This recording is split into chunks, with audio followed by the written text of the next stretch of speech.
Nesta quinta aula sobre a segurança da fé, eu quero olhar junto com vocês para o capítulo 18.2 da Confissão de Westminster, que é o parágrafo mais importante já escrito a respeito do assunto.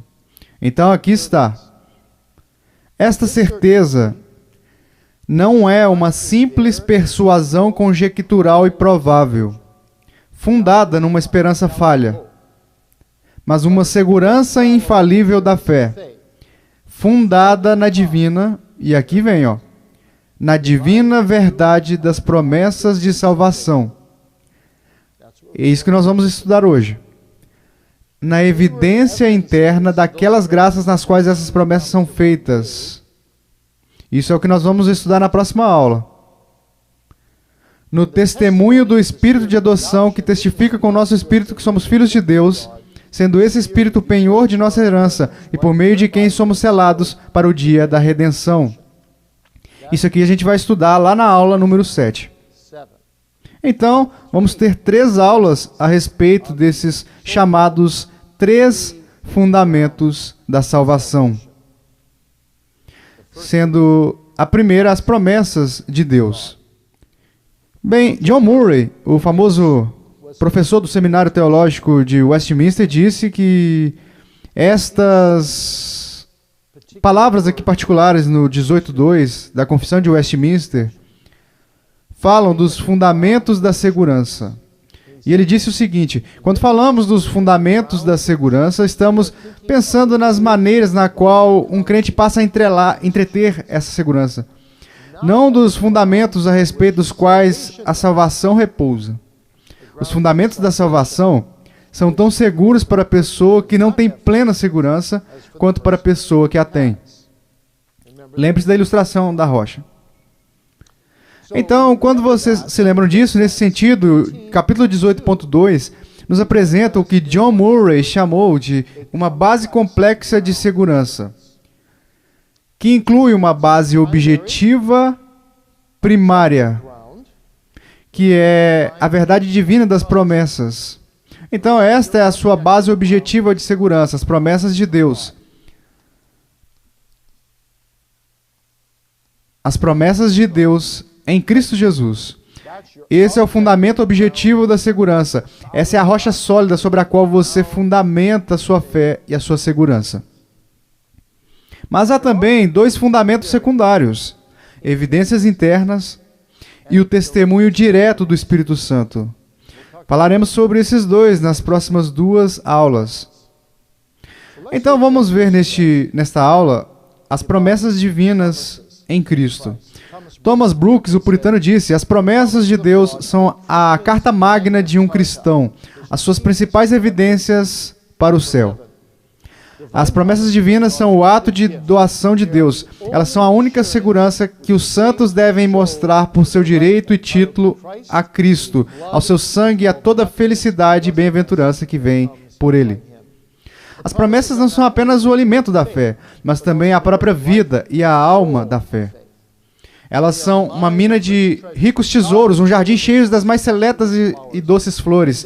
Nelas estão envolvidos todos os contentamentos e delícias celestiais.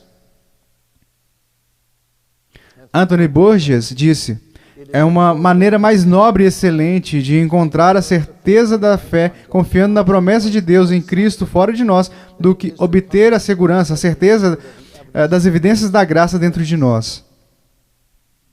Eu vou explicar para vocês na próxima aula que ambos são necessários, mas a principal são as promessas de Deus. Ora, a ênfase nas promessas de Deus em Cristo implica diversas coisas para a nossa experiência da segurança.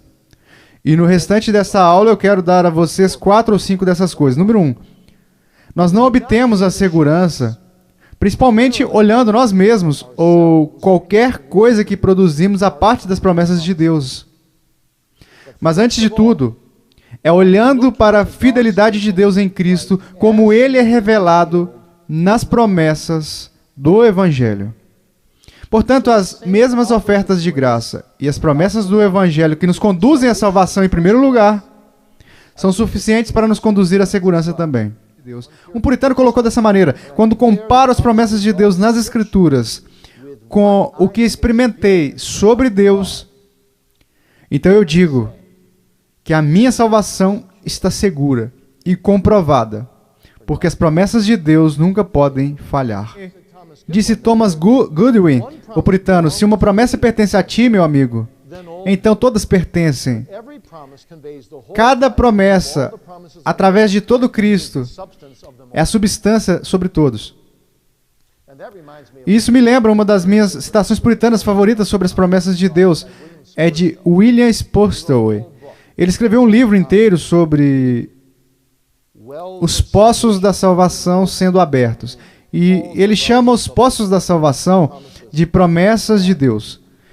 E o que ele disse foi o seguinte: as promessas são instrumentos na vinda de Cristo e da alma juntos. Elas são a segurança pela qual a fé é encorajada a vir a Ele e a agarrá-lo. Mas a união que a fé pratica não é entre um crente e a promessa, mas entre um crente e o Cristo da promessa. Então qual é a promessa? A promessa realmente é Cristo. E as promessas penetram na alma como caminhos. E você se apega a essas promessas pela fé e possui a segurança. É por isso que Burgess tem essa ilustração muito legal. Ele disse: não devemos olhar para nós mesmos para encontrar graças em nossos corações, a ponto de esquecermos aqueles atos de fé pelos quais nos agarramos imediatamente com Cristo e confiamos nele apenas para nossa justificação. Então, Burgess diz que quando um pecador vê as evidências internas da graça, um pecador vê as evidências da graça em seu próprio coração, em sua própria vida, ele fica feliz. Ele vê os vagões, os frutos da obra de Deus dentro dele. Deus está aqui, isso é maravilhoso. Mas você não acaba, você não termina ali, você não termina nas evidências, que é então o Deus que te dá as evidências e os frutos da graça. O cristão, no peregrino, estava confinado no castelo da dúvida. E o gigante de desespero estava espancando ele, ameaçando a matá-lo no dia seguinte. Você se lembra do que o cristão fez? Isso é tão puritano, é tão antigo. De repente ele lembrou que tinha algo no seu bolso. Vocês se lembram do que era? Era a chave da promessa. E ele tirou do bolso quando o seu parceiro Esperança disse: bem, tire e experimente. E usando a chave, ele rapidamente abriu todas as fechaduras do castelo e escapou. Agradeça a Deus por suas promessas do Evangelho.